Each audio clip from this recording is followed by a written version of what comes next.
Hey cats, what's happening? I'm Itchymoche. Obviously you're not. You may notice something here. I'm not wearing sunglasses like some of you posers that get in front of a camera and gotta hide behind sunglasses. You're looking at the real deal here. I'm looking at you with my own eyeballs because I'm telling you like it is.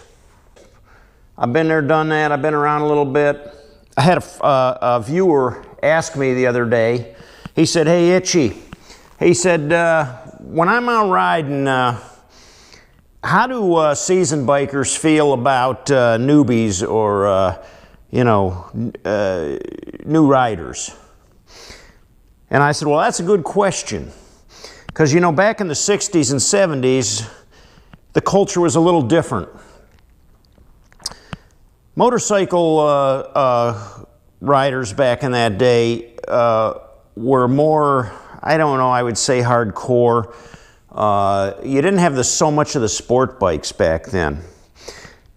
And Jap bikes or Asian, made in Japan, Suzuki, Yamaha, those weren't readily accepted by the biker culture, although a lot of people owned those. So there was some animosity between the brands. Like you got, I like Chevy, you like Ford. Those that were set on Harleys were pretty much dead set on that, and they had like a really blood bond with it, because it was made in the USA. So that was a big thing. And like I said, we didn't see the big sport bike rise at that time. They were very limited. Although there was some guys that had the Jap bikes. The 2-cycles were very fast. There were some really quick bikes out there. And you did see some pretty wild people riding on them. But when you got into some of the more serious clubs, it was Harley, and that's what it was. And the more custom your Harley was, the more accepted it was. There were some cats in that culture that were dead set on if you didn't have a Harley, you weren't shit. So what did that mean? Well, I used to go to this party. It was called the Kamikaze Jump. And it was a big motorcycle, Harley-Davidson get-together. It was a whole weekend event. And they had a lake there. And there was like a dirt ramp right on the shore of the lake. And those that dared do it would take their motorcycles, run down the trail, and go off that ramp and see how far out into the lake they could go and land in the water. It was dangerous. It was crazy. They did have scuba divers there. They had a cable and a winch, and after you landed your bike in the water and it sunk to the bottom, they'd put a cable on it and they'd winch it out back to the shore, and you could take it back to your camp, dry it out, and see if you could get it running again and go for another spin. Some guys got hurt, but it was all fun. But it was a pretty wild weekend. Now, one thing they didn't tolerate there were Jap bikes. And I think it was pretty well known across the board. If you rode in there on a Jap bike, this is what was going to happen. Your bike was going to get destroyed. And then they had this great big oak tree. Big, huge oak tree. And they had sawed all the limbs off of it and left it look like stubs. I mean, it looked like a big coat hanger sticking out there in the middle of the campground. And they called it the bonsai tree.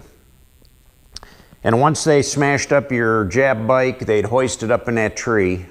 And that's where it would hang in effigy. That was the end of your bike. It would pretty much stay there until it rotted out of that tree. It was all fun and games.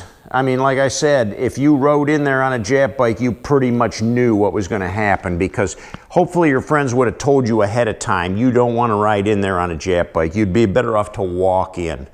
And so what happened was, a lot of the guys, well, they'd have an old bike that they really didn't care about anyways, and they'd ride it in there just to see what happened, and they'd smash it all up, they'd burn them, they'd destroy them, and then they'd hoist them up in the tree. There's still some people that have that kind of thinking to this day. They might be a little more few and far between, because nowadays we have such a broad spectrum of riders. We have older people that like to ride. We have young people that like to ride. We have the sport bikes. We have the cruisers. Some of the markets have matched or surpassed Harley Davidson with their technology. They're really roadworthy bikes that it's hard to tell anymore, you know, whether it's from one bike to the other. So the culture's changed quite a bit. You know, things have grown over the years. But how do the seasoned bikers feel today about the rookies, the newbies, the new riders that are trying to come into the culture? It depends where you're at. Depends, you know, the time and the place, just like anywhere. Generally speaking, I don't think bikers have any problem with you, whoever you are. They don't care. They're not going to give you a hard time. Now, there's a couple things to remember. When you're out there and you want to get involved in the biker community, there's so many different roads you can take, so many different paths you can take. There's a lot of clubs out there that are looking for membership. You got to be aware of what you're getting into, because some of them have some strings attached. You may not find out until it's too late. Some of them are good clubs, organizations that fight for good causes, that raise funds and money for good causes to help you know, fight cancer, or to help the veterans, or things such as that. The good groups. All of them come with some kind of rules and regulations. There are you know, attendance policies. You have to be there so many times in a month. You have to attend so many meetings. You have to attend so many events. And, you know, when you get in to the more darker clubs, the more notorious clubs, let's just say, they're not going to tell you everything that's involved, because they want to get to know you and trust you first. You may think they're good people. You may think you're getting in with this is fun. This is cool, man. This is really what I want to do. I really like this. You know, these are cool guys, man. I'm having a lot of fun.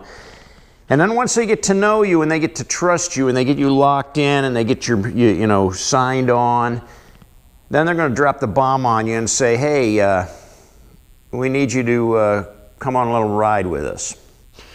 And, you know, I can tell you from experience, because I've been there, before you know it, you're tangled up in something you really don't want to be. Maybe you want to be in that kind of stuff, but it leads to a dead-end road, I'll tell you that right now.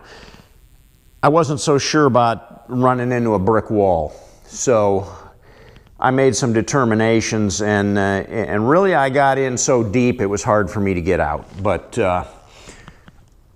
I managed to take a different path and get away from that culture. So be aware who your friends are. Be aware who you're hooking up with. There's a lot of good people out there that like to ride. There's a lot of good clubs that like to ride.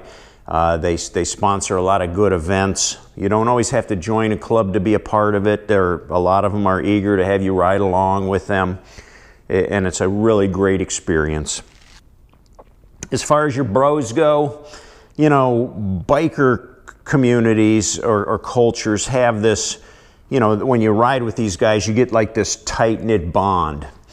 A lot of these guys come from military backgrounds or from, you know, a rough upbringing, and they're looking for that family, that group that they can bond with, you know, those guys that understand where they're coming from.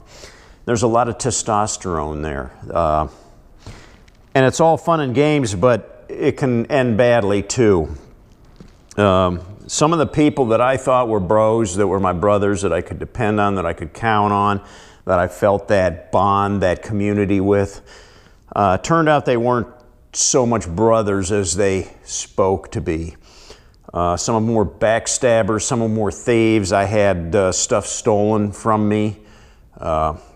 I'm not going to go into any details on that at this point. Maybe we'll have a story down the road about that. But